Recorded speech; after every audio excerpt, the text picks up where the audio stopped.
All right, I'm going to start this episode off with a bit of a controversial quote. We love a controversial quote. I want to hear what your thoughts are on it, and I'll explain mine as well. But this quote is by a man named Zig Ziglar, and it is, "When you do more than you're paid to do, you will eventually be paid more for what you do." What do you think about that quote? When you do more than you're paid to do, you will eventually be paid more for what you do. I just had to reiterate it to myself. I think what immediately comes to mind is, and what might come to a lot of people's minds, is like exploitation. But I also think that it brings up showing proof of value in some ways. I like kind of love it. Right. I know at first, when I first read that quote, I was like, what? Absolutely not. Like, get out of here, Zig. I am not just going to do more than what I'm paid to do. Yeah. When you really think about this quote, you might get that gut punch reaction and disagree with it completely. But if you really dig a little bit deeper, there's a lot of truth in that. You know, what this quote really brings up for me is showing your proof of value. And of course, you can't stay in a phase or a season where you're over delivering constantly without being compensated and feeling compensated in whatever way that is for you. But I also, for me personally, seasons where I have taken on projects or worked in this way have been a worthwhile investment for me. So I think where this becomes a problem is when you can't cash in on that investment that you made with your time, with your energy, with your expertise. So, I mean, that has a lot to do with what we're talking about today, being able to cash in on that investment of your energy. Whether you are aiming to increase your salary in a corporate role or raise your rates as an entrepreneur, this episode is going to give you the tools to actually get paid more and paid more faster. Welcome to Untitled, a podcast and educational brand where the nostalgia of higher education meets the sharp edge of a corporate boardroom. I'm Sophie. And I'm Alex. And together we deliver no BS insights for ambitious freelancers, corporate climbers, multi-hyphenates, and business owners. By challenging the limits of a single title, we're here to empower you to redefine success and make your work work for you. Class is in session.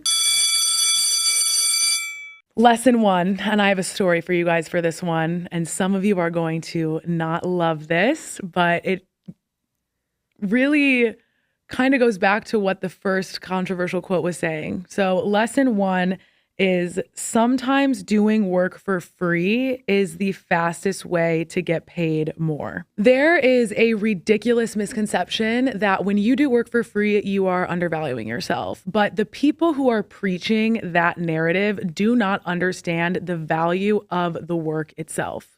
I think that you should give us some color to this lesson before people like freak out and disagree with us and click out of this episode immediately. Yeah, okay. So I'm going to need you to give us some backstory. Okay, all right. I am going to tell you guys a story about when I first introduced a new offering in my business. It was project-based content creation. And at the time, 90% of my clients were on monthly retainers, like minimum contract was 6 months long. We were doing a lot of organic social, paid social, and I had a few project-based clients, but they were like really consulting-based clients. But I started noticing a really big growing demand for just content execution. This was when UGC was really popping off and brands had like a full social in-house team, but they still needed help with executing content for socials out of house. So it really inspired me to create this new offering that was, you know, low risk for people to come in. We're not signing you onto a 6-month contract, but it was project based. So I was really excited about this. When I went to, you know, plan out how I was going to really launch this, I didn't have a lot of project based content creation client work that, you know, would really fit as a good portfolio. And so what I did was I reached out to a few people in the area that I knew were business owners. And specifically, I knew that they were hosting events in the area. And I asked them if they wanted some free help shooting content at events. I offered this completely for free. I chose events for a specific reason because I knew it would be a really great way for people at these events to see me in action, see me doing the content. And I also knew that I could network at these events, but really people will see what I'm doing and they'll start to correlate me with that. And there is so much value in that alone. From the 3 events that I did for free, I ended up getting like over 10 referrals, literally from people that just saw me working at those events. Yeah. And yes, I did this work for free, not because I didn't believe in the value of my work. Of course, I believed in the value of my work, but I knew that by getting this work going, by building up a stronger portfolio, receiving more testimonials, that was more valuable than any money anyone could have given me at the time. And longer term, because I did that, I'm now making even more, probably a lot faster than I would if I had to just like constantly pitch myself when I didn't even have like a full great portfolio. These people that were at the event, they didn't know you were doing this for free. Right, exactly. They were like, oh shit, Look at her. This value's crazy. Right. And they booked you and they paid you. Exactly. So there was a direct, clear close on people, and you knew that. 100%. Yeah. And the reason why I'm saying this story is because whether you're starting something new, whether it's launching a business or building a side hustle, or even just trying to get experience in a skill that you eventually want to monetize, your focus should not be on money right away. It should be on building your value. It should be on your experience, your confidence, your like proof of concept, essentially. It's like doing that strategic, intentional work, even if it's unpaid at first, is an investment in yourself. And when you treat it that way, I promise you, you will get paid more faster. We're not just sitting here talking about do things for free so that you can get quote unquote exposure. I think that's such a hot word when, people are pitching you to do something for free. And what we are saying though is that the right unpaid opportunity could be highly leverageable for you depending on what it is that you're trying to sell or what you're trying to promote. A huge pain point is people trying to qualify what unpaid opportunities are worth taking, what unpaid opportunities are worth investing their time, investing their energy and their expertise in. And so we're going to give you a little framework to use to try to help you determine whether it's a yes or a no. And obviously there's exceptions to the rules, but I think this really is going to help guide you in that decision-making process. And what we're going to call it is the 3 Ps. So what are the 3 Ps? If you are not being compensated in cold hard cash for something you're doing, you do absolutely need to be able to see the clear connection to being compensated in one of these other 3 things. The first one is portfolio.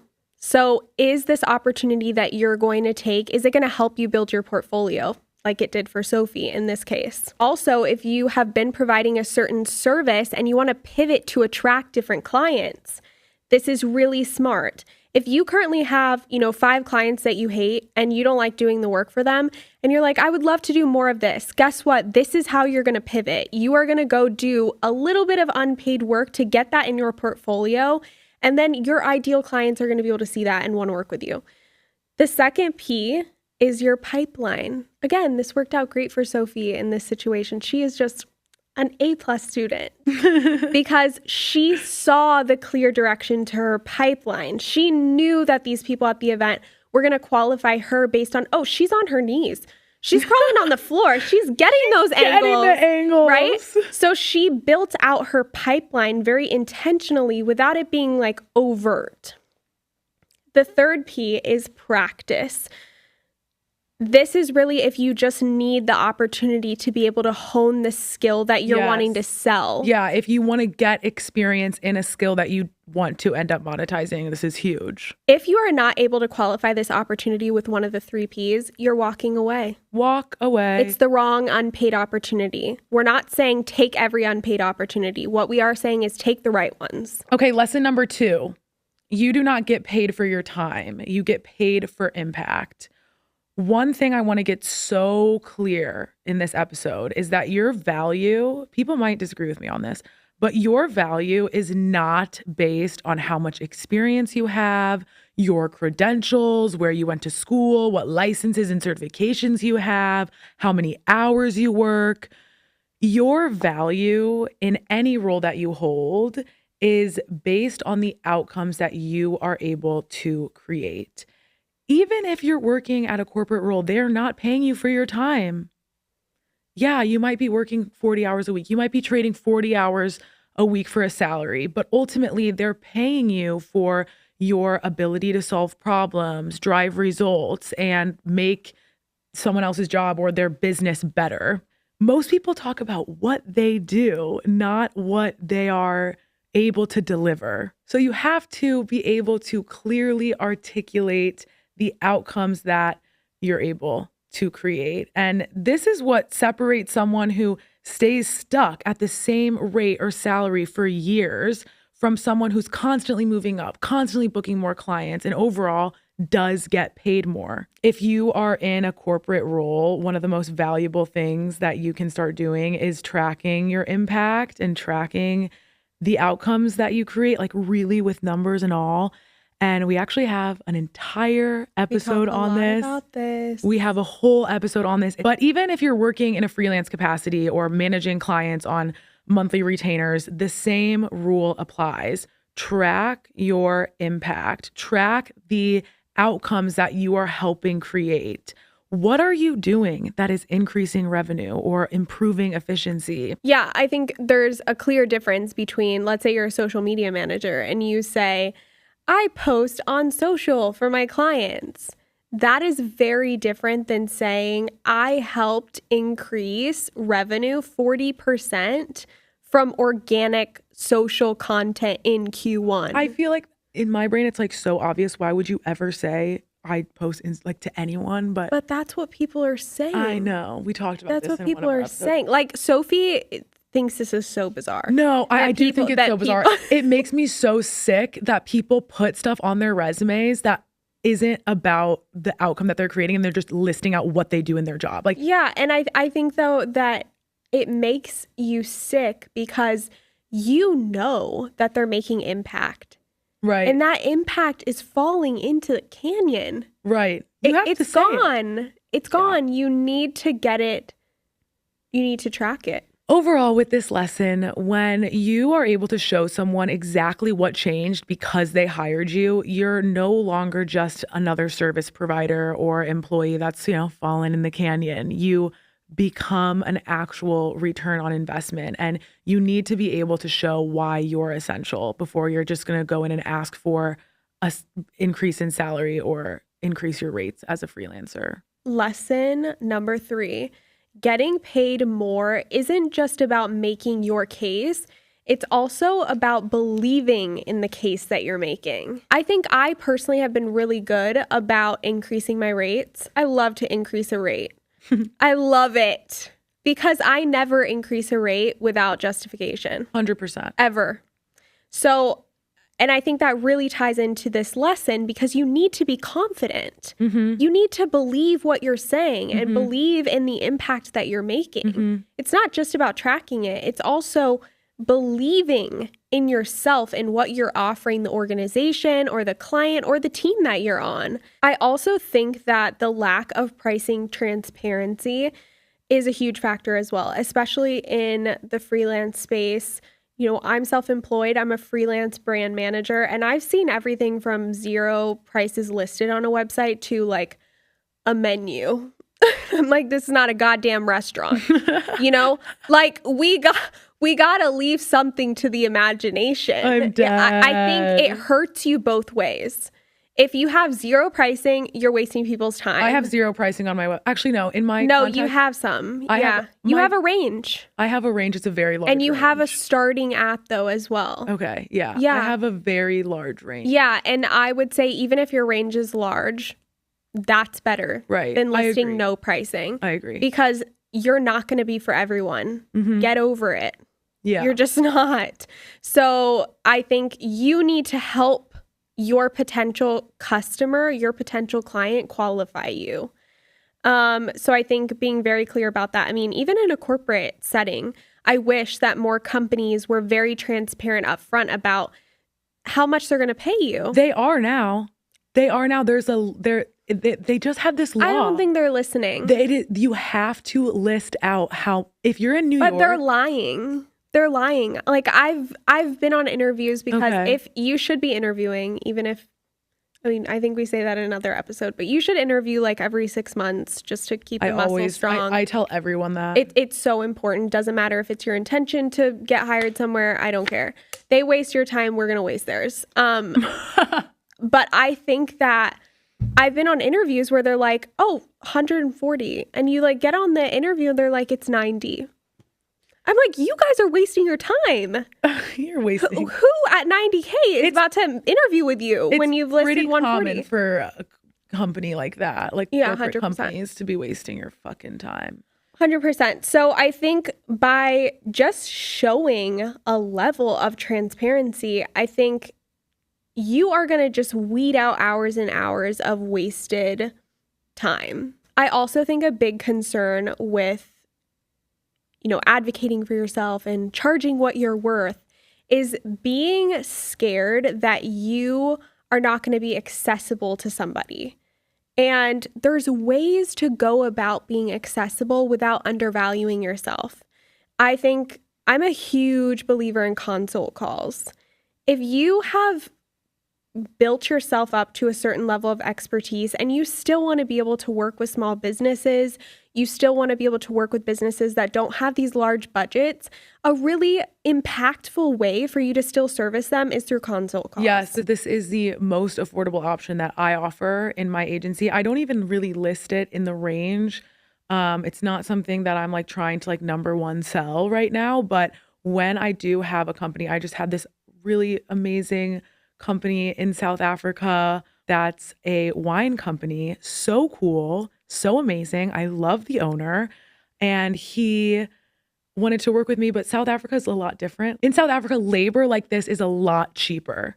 And so he was not able to invest in a full strategy with me and my team. So we did consult calls. Oh my gosh, this is a perfect example. Yes. I love this example because it's also not just about what they can afford, it's what they're used to afford as well. Exactly. So that's a good point. Also, I feel like people don't talk enough about how pricing is very emotional. When you are going to charge more, there is going to be resistance. You are going to feel some resistance. And when you are asking your boss for a salary increase, you are going to feel resistance. If you position yourself as a more affordable option, people are going to question, oh, well, why are they so affordable? Literally. And then if you're seen as like a luxury option, they're going to be like, oh, are they worth it? Yeah. So I'm sorry, but either way, it doesn't matter which way you go, there's going to be resistance and it's going to be emotional for you to make a decision. Lesson 4. We're getting into it. It's not really a lesson. It is how to actually get paid more.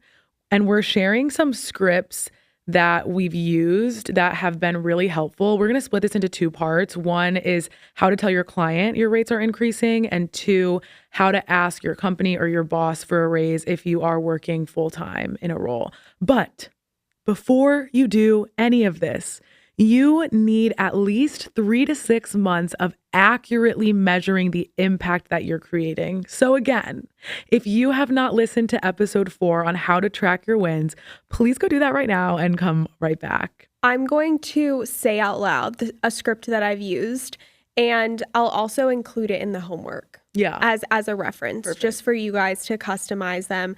Don't take this word for word. please tailor it. We're smart students here. Come on, guys. We're already giving it to you. Just change a few words. Okay.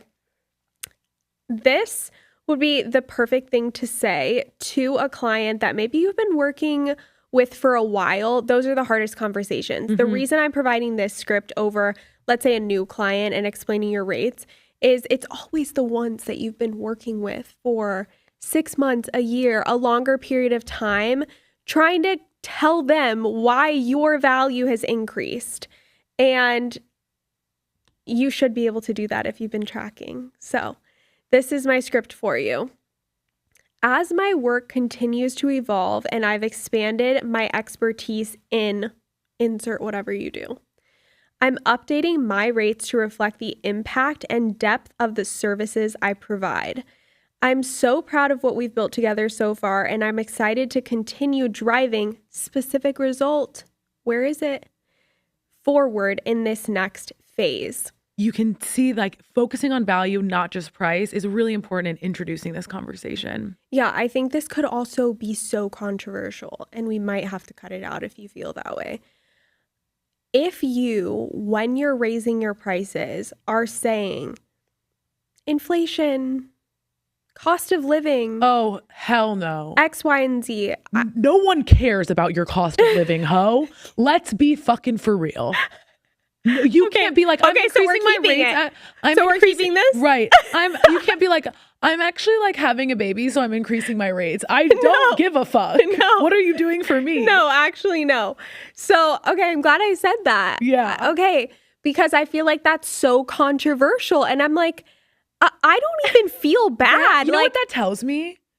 That tells me that you're not understanding the outcome that you're creating, because why would you cop out and say inflation? No, I think people genuinely think that's easier. And you know what? It is easier. It is easier. It is easier to say that, because then you don't have to put in the work to also feel confident in your pricing. Right. You don't have to do the work to actually track the impact you're making. If you're trying to increase your rates and you're explaining to your client why you're trying to increase your rates, and that reason why has everything to do with yourself, prepare to get laughed at in the face. Yeah. It's embarrassing. Love that. It's embarrassing. And same goes if you're in a corporate environment. Right. Oh my God. I mean, even more so if you're in a corporate environment. Yeah. Okay. I want to move on. Thought I had to say that. Okay. A couple other tips if you are specifically trying to increase your rates with a client, or if you're working in a freelance capacity, give advanced notice. You have to respect your client by providing them with enough time before you just say, oh, hey, we're increasing our rates to this. I like to say 30 to 60 days advance notice, but the longer the better. And obviously, if you're in a contract, you need to honor that contract before or until it ends. I also love a taper approach to increasing pricing. So if, let's say, you want to do a 30-day notice or a 60-day notice, taper your pricing. So if you're at $80 an hour, for the first month that it goes into effect, do $100 if you're trying to get to $120. Right. Taper your pricing. That just helps. That's a really good point. Yeah. With that, keep the tone collaborative. In Alex's scripted example, she really kept the tone collaborative. So you're framing this conversation, even in a corporate environment, this works well with that as well. You're framing this as a partnership, not a transaction. You're not talking at the person making these decisions, whether it's a manager in your corporate role, it's somebody you report to, or it's a client. You're having a conversation with them. You're talking with them about this, about the potential of you getting a pay increase. Correct.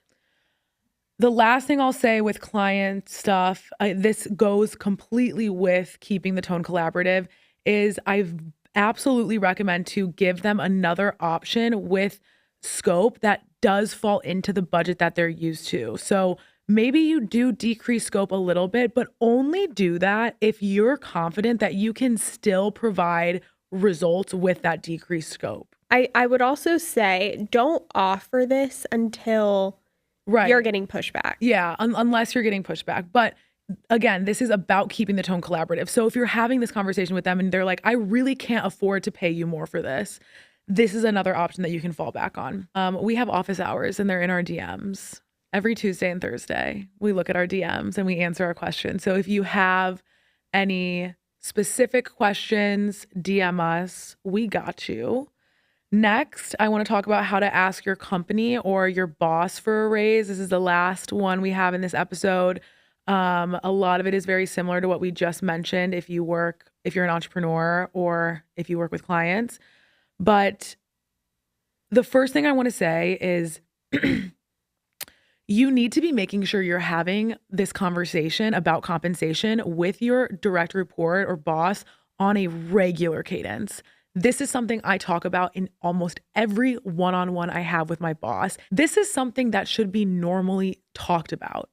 And it doesn't, and the more you do talk about it, the less fear you'll have about bringing it up. I say this in probably every episode, but the fear that you have about anything in your life will go away when you put yourself in the position to experience that fear. So if you're scared to ask your boss for a raise, ask your boss for a fucking raise. Yeah, that's how you're going to get over it. That's how you're going to get over it. So if you're not having these conversations regularly, that's okay, but make it a goal to start. Next, track and quantify your wins. We've already said this 5 million times, but your manager will not be able to advocate for you if they don't know the value you're driving for them and the organization. And you are responsible for giving it to them. So that's all we've been talking about in how to really track your impact. Again, episode 4. Yeah, I mean, we keep reiterating it because we know that every time we move on to a different point, you're like, I'm not going to do that. No, if you take one thing away, do that. Do that, please. Do that. It will change everything for you. Okay, so once you have all of your impact over the last 3 to 6 months, say you have a bulleted list and your receipts. You've got all your receipts, set up a meeting with your boss and ask them to chat about compensation. Tell them before the meeting, hey, I want to have a meeting with you next week and I want to talk about compensation. Let them know. You don't have to just hit them randomly. You don't want to hit them randomly. They could bring some valuable pieces of advice in that conversation and be prepared for that conversation. So set up a meeting with your boss and ask them to chat about compensation. When you have this chat, you're prepared with your notes. You're prepared with your receipts. And be direct. Confidently say the impact that you've created and simply say, I am asking for X. I want X. I want $95,000. And these are the reasons why. And these are the reasons why. Start with that. Start with being direct. I'm having this conversation with you. I want to keep this collaborative. I want my salary to be increased to this, and this is why. And you can share your fucking screen if you're doing it virtually. And I want to reiterate to keep the tone collaborative, because maybe the only way you can get that salary increase is by being promoted. And that's okay. Now you need to work with your manager on a path to promotion. If they say no, that's also okay. This is another opportunity for you to step in and say, okay, great. What do I need to do to get to this position by this time? What do I need to do in the next 6 months to make sure that I am closer to receiving that salary increase or receiving that promotion? You can be so open and saying, I want there to be a clear path to do this. And I want you to be involved in it. And they're your manager. They're your boss. They're your career advocate, essentially. So if they're a good manager and a good boss, they want to be working for you too. If they say no, it's not the end of the world. It just gives you more of an opportunity to get a clearer picture on how you can get paid more faster. I think that if they say no, you just learned so much from that conversation. You now know that you can't get paid more there. If your pricing or your paycheck feels stuck, it's probably not because you're not good at what you do. It's because you haven't been taught how to communicate the full value you bring to the table. And we're putting a stop to that today. Advocating for yourself, your skills, your time, your impact is not supposed to feel easy, but we created a free homework resource to help you, just like every week. So if you're ready to go from just knowing your worth to actually asking for it, it's linked in the show notes for you. Inside, you'll find a short multiple choice section, a should I say yes qualifier using the 3 Ps, a reflection prompt, and of course, a choose your own, put it into practice challenge. Plus some extra credit if you need to hype yourself up to raise your GPA the way that you deserve to. If you loved today's episode, please leave us a comment, send us a message, share this episode. We couldn't be here week after week without you.